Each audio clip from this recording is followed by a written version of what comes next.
บ่บ่เอาเต้าเป็นเชี่ยวคอยรถบ่เป็นเชี่ยวบ่ได้อุ้ยมันคือไก่คอยคักขนาด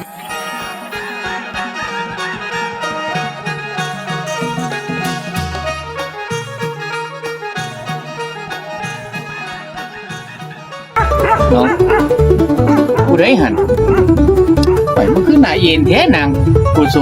มาหันแมนโปรดมาอีหยังเนาะบาดนี้เนาะคือย่างซื้อมาเถอะเนาะมาหาบ่เนาะเบิ่งทรงหรือเปล่าโอ้ ลุง ลุงอยู่วะนี่ อยู่นี่ละ ว่ามันสิบ่อยู่โอ้นั่งอยู่พี่ตัวนี้ มาขึ้น โอ้ยเนาะบ้านสิบ่อยู่เลยนี่นั่งเฮ็ดหยังเนี่ย โอ้ยบ่มีตาบ่คนนั่งอยู่นี่ก็ได้ โอ้ยมีแนวมาฝาก หึ คิดฮอดจังดอก เอาหยังล่ะมาฝาก นี่ลมไม่รู้โดสูตรหนึ่ง บ่ นี่ของดีเลยเอามาฝากลุงได้นี่ ห้อยมันแม่นบ่ล่ะไหน แม่น มันแม่นบ่ นี่ มันเข้าพรรษาได้นี่ โอ้ย เข้าพรรษาข่อยกินบ่ได้ดอก มันบ่เป็นหยังดอก อันนี้มันเป็นไอ้สมุนไพร ข่อยบ่เป็นจังได๋ดินี่ข่ มั อน ย แม่นเรา ข่อยสัญญากับป้าเจ้าไว้ ว่าอันเข้าพรรษานี่บ่ได้กินเหล้าเพิ่นบ่ให้กิน แมนอยู่ อันนี้มันบ่แม่นเหลามันเป็นยาดอง ดาดอง แมนสมุนไพรกินแล้วคึกทั้งคืนสินะเอามาฝากของดี แม่นบ่เจ้าหาเว้าหลายโอ้ยมันแม่นบ่น่ะเอ็นมันมีดีกี่ได้คือเก่าเด้นี่ เป็นมีดีกี่แค่เพียงน้อยนิด แค่ผสมให้น้ำยามันออกฤทธิ์ซื่อๆมันบ่มีผลต่อสุขภาพดอก แต่ตัวยานี่ ลมไม่รู้โด นี่ตัวนี้เลย มากระทืบโฮงที่มือเบียงเจ้าทั้งคืน ป้าเจ้าสิบ่ให้ โอ้ยแล้วบ่ว่าดอก เสื้อน้องนุ่งนี่เป็นหยังอยู่นี่ ไม่บ่ว่าจังได๋เดี๋ยวนี้คันสัญญากับเรา โอ้ย อันนี้มันเป็นของดีน้องนุ่งเอามาฝากบ่ลุงจะได้นี่กาสิบ่ยกให้กาสิว่าตั้งเกียรติกันสันดอกให้ตั้งใจมาเลยอย่านะอยากยกเป็นให้เป็นเกียรติน้องนุ่งแน่ซ้ำขอขมาแล้วจังไส อันว่าได้อันนี้เอามาขอขมาว่าหั่นครับ ขน้อย โอ้ยแม่นบ่เนาะเนาะ เพราะได้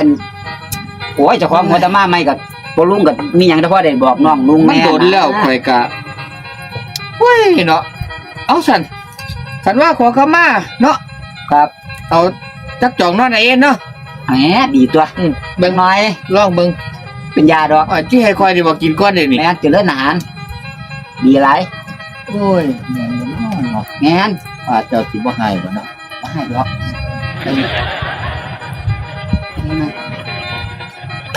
เป็นไรลูก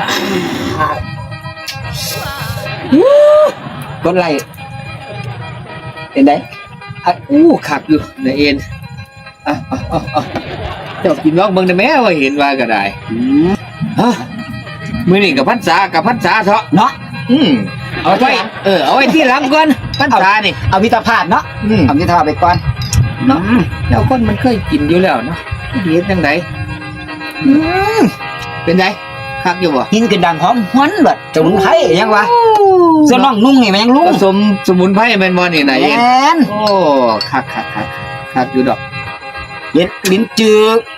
เย็ด89ชนิดอยู่ตัวนี้ แม่น ผ บ่ สมนี่ครับ มากระเทียมโฮงลมไม่รู้โดจัดไปนะน้องนุ่งหักแพงนะจัด มันโดนแล้วเนาะบ่ได้กินเอาภาษากะว่างไว้ซะก่อนเถาะมื้อนี้ แหน่ ลองเบิ่งซะก่อน ไอ้เด้นานออกคนหูหนักงับนั่นละอยากกำลังบอกนี่เลยล่ะ ห่อนท้องว่าบบีบ นี่ เนาะ ก็เลยล่ะครับ คักเนาะ คือครับเดี๋ยวน้องนุ่งนี่ลุงโอ้พักเด็กกันนะอ่ะ แม่นจอกหนึงก็หูสั้นท้องร้องแน่เนาะนายเอ็นเนาะ ตา จอกสองนี่หูสั้นสิลี ลองมาเสร็จแล้ว จอกสามจอกสี่นี่ เห็นน้องเมียว่าเป็นเมียพุ่นแล้ว เฮ้ยเนี่ย โอ้ย ธรรมดาละโอ้ยยามกำลังออกฤทธิ์ยาดองกำลังออกฤทธิ์ซื้อครับ แม่นบอกคือ แม่น มันจัง โอ้ยสมปองปากเว้ยมาเอามา นี่เสื้อน้องงงนี่เป็นหยัง แม่นดี อืมคืนนี้ไม่ต้องนอนกันเลยล่ะเจ้ากับแม่บ้านอีหลี ๆคักปานนั้นบ่ อีหลี โอ้ หาบ่รู้ ไปเห็นแล้วบาดนี่คักอยู่ดอกนายเอ็น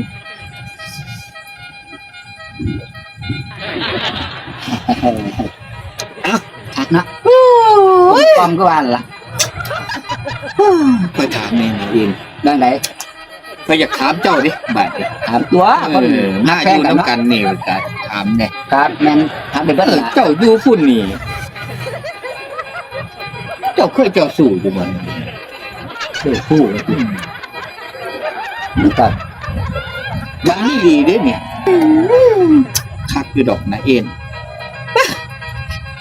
กินน้ำกันจังสี่แหละม่วนน้ำกันจังสี่ม่วนอยู่ให้ค่อยถามเจ้าเนี่ยนายเอ็น ถามตัว โอ้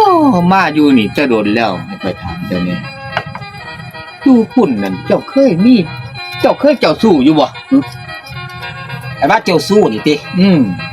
มันก็บ่เซิงเจ้าสู้หรอก อืม ตามมีหลายคนอยู่ อ้าวมีหลายคนอยู่ติ แม่นมีคนคุยมันว่าคนมีคนคุยสิดอก โอ้ ยายว่าเจ้าสู้ครับ มันกี่โพดหลี ข่อยเหลือเบางนี่ เจ้านี่ก็ทำข่อยได้เดียวนี่ มันบ่ เหลือเบางหน้าเบางตากันจีวีอยู่นะปานนั้นยังเจ้าสู้อยู่เจ้าก็ได้ มันเป็นน้ำบาสนาติคนบางทีหน้าตาบ่ดีมันก็แบบมีเสน่ห์จังซี่นะเราก็แปลกใจอยู่ครับว่าว่าได้อยู่แต่ว่าก็บ่ถึงขนาดนั้น แต่ว่าก็มีผู้หญิงเข้ามาหาถึงหัวบันไดบ่ บ่ขาด แน่ โอ้ยนอเจ้าก็ได้ อีหลี โอ้โพดดอก จนว่าบางทีนี่โทรโทรศัพท์มามื้อละ10สายเช้าสายกับจนได้ปิดเคียงไว้มันสิบ่ โอ้ ได้ความเลย คักเจ้าก็ได้โอ้ยข่อยเหลือเบิ่งเจ้านี่ว่ามันสิบ่มีผู้สาวแม่เหลียวเบิ่งเด้อโอ้ยหน้าตาก็ได้มันบ่ได้เครื่องข่อยนี่เด้อนี่ผู้สาวว่าสั่นหลายกว่าฮอดข่อยเว้ยเนาะอ่ะยกอีกซะก่อนไหน นกปัน ให้ข่อยยกก่อนบ่ มวนคุยกับลูกมวนครับ โอ้มันหวานเขาเนาะนายเอ็น แต่เกานี่ก็ หัวกระไดเยี่ยนนี่บ่เคยแห้ง แม่นบ่ อีหลี โอ้ ปัจจุบันนี่มาหายายเกียรตินี่ติ อืม อันผู้สาวเขาเมียเก่าใครน่ะ อืม สาวนวลนั่น เออ เขาซื้อรถลุงหน้าตายายเกียรตินี่บ่ได้สู้สาวนวลจักหน่อยอีหลีเด้ แม่นบ่ มันเฮ็ดกัดเรื่องนู้นนั่นเฮ็ดแต่เบียดแต่งานข่อยเลยเบื่อ อืม แต่ว่าพอพื้นเชฟสะบะเชฟบะต่างๆนี่ มันคนละเรื่อง แม่นบ่ อีหลี โอ้ให้ว่าหน้าตาสาวนวลนั่น ไปกลายเท่ากันอยู่ กับยายเกณฑ์นี่ ยายเกียรติเฮ็ดเต็มเสีย เอ้าแล้วเจ้าขึ้นมาหาเราเห็นหยังอยู่ซะน่ะ อันนั้นมันไม่ได้ข่อยซื้อ บ่ มีคนข่อยเป็นคนที่มีความต้องการสูงนะ บ่ เขาเฮ็ดแต่งาน โอ้ จ้างมาแล้วก็จังก็ไปหาอีกทีนึงก็ได้ดอก อันของตายนะ บ่ อันมาทางนี้ก็ซ้ำของตายนั่นล่ะ อืม อีหลีเอ้า โอ้ทำของตายเนาะเจ้าก็ได้ บัดทีนี้ข่อยถามเจ้าในบ้านนี่เป็นชีวิตเจ้าหน้าตาเจ้าบ่ธรรมดาเด้อแต่ว่าข่อยเห็นเจ้าหน้าตาตัวนี้มันยังเนียนอยู่ไหมถ้าเป็นบ่าวนี่เจ้าสิซ้ำได้บ่าวสักหน่อยก็ว่า โอ้บอกขึ้นข่อยนี่บ่ โอ้ย ก่อนข่อยสิมาเอาย่ายจงนี่เอ้ยอันป้าเจ้า อืม โอ้ยเมียข่อย2-3คนพุ่นเด้ น่ะธรรมดาแล้วเนาะคนนั่งถ่ายอยู่เนาะ นายเอ็น เออ เว้าก็เว้าเถาะ เอาโลด ข่อยบ่แม่นคุยเด้ก่อนข่อยสิมาเอาย่ายจงอันป้าเจ้านี่ข่อยมีเมียฮอด3คนพุ่นนี่ ปานนั้นบ่ได้นี่ โอ้ยเห็นว่าข่อยรอซ้ำนี่ก็ห้วย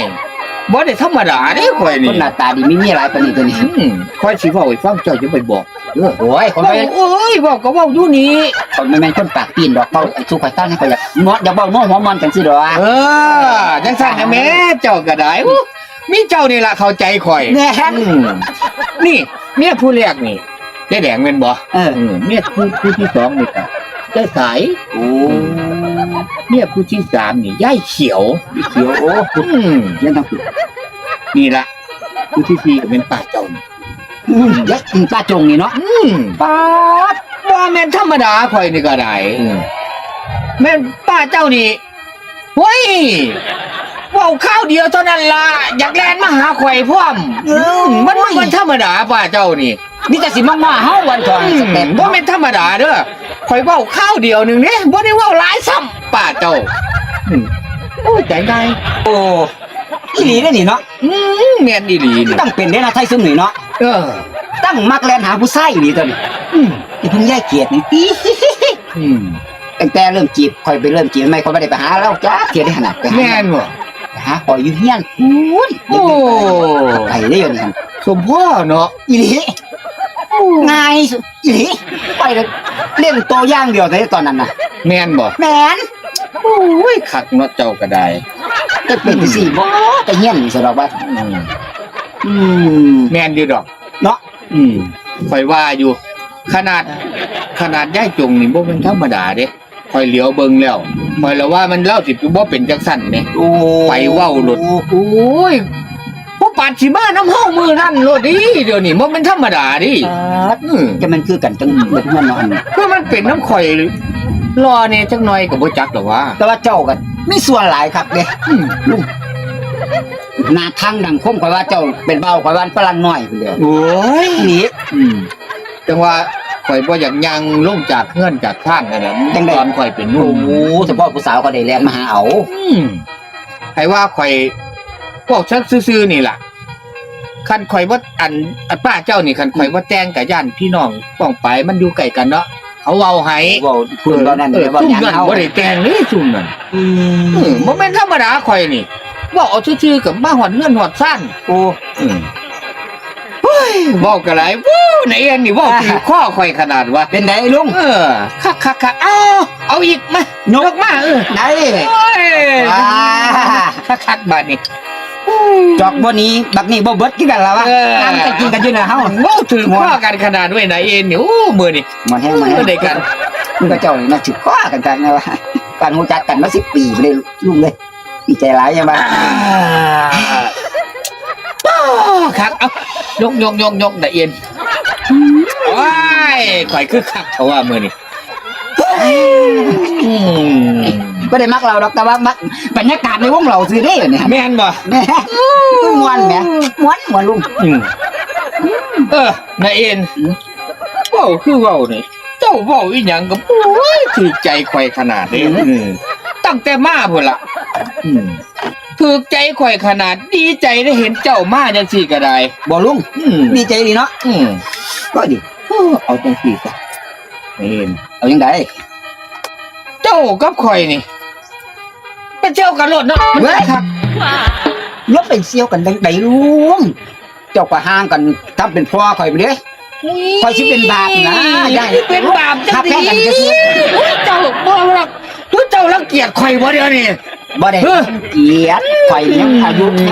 ห่างมันก็จะเป็นผู้น้อยได้ถึงขนาดนั้นตัวลุง บ่ ข่อย บ่เอา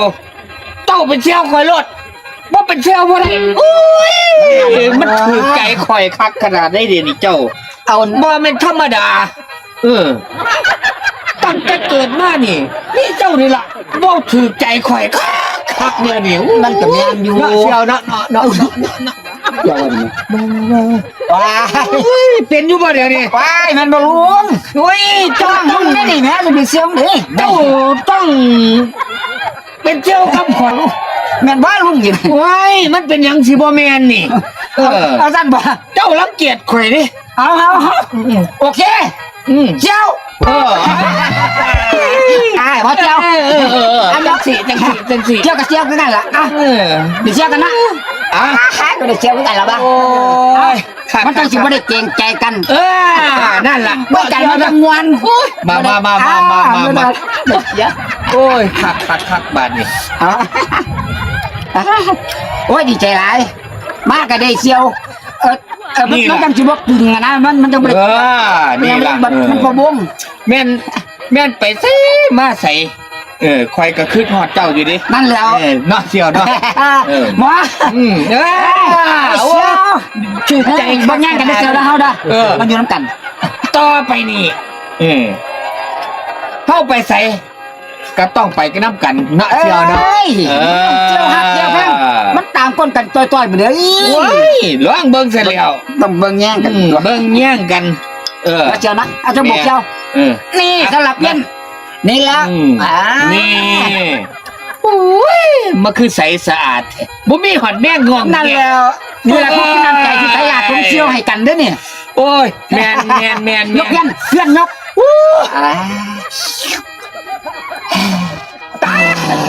นั่น เอาแบบดังกินเลย นี่เลยนี่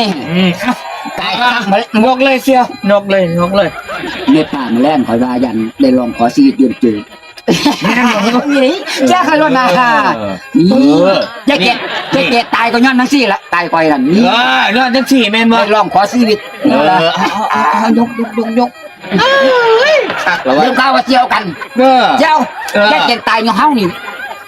เลยลุงไม่รู้ดู มือหนามือใดกะจังสี่เนาะเฮา เอ้ยบ่อยากเจียวเดี๋ยวเพี้ยนเอามาจู แต่ว่าเจ้าอย่าไปบอกให้เงื่อนข่อยนี่ ไม่คอยจะได้เพี้ยนกันไม่แห้งหรอกเจียว เนาะเชี่ยวข่อยก็ลืมแบบนี้คันเจ้าไปบอกให้ โต ย่ายจงนี่ย่ายจงนี่ว่าข่อยกินเหล้ากับเจ้านี่บ่ได้เด้บ่สู้รอดเป็นหยัง บ่ได้น้ำมูนั้นบ่ได้ดอก มันสิแตกครอบครัวกันหั่นนะเอาคักบาดนี้ เอาดิฉันบ่เจียว แม่นเจียวแม่นนี่ อยากกินนี้อยากอีกยาวนานเอาสันเอาเจียวเนาะ แม่นขั้นแม่นให้เงินเว้าเจ้าอย่าไปต้าเด้อ โอ้ยไปซ่าให้หยังนี่เห็นว่าหลังแบนนี่หลังแบน ข่อยก็มีหลังแหวนบ่ทันได้ซื้อ เจ้าไปซื้อ ใส่เลยเนาะ ตลาดนัดเจ้าไปซื้อไปเตรียมไปเลย เจียวเนาะ เจียวเตรียมเลยหัวบกหูนี่ใส่เต็มอะไรยังวะนี่ไม่จะไปย่านเด้อ แม่น อันนี้บอกอันเจียวบอกเจียวด้วยความมังกรเพียนเด้อจะไปย่านได้พวกเมียนี้นี่มันค่ายปาก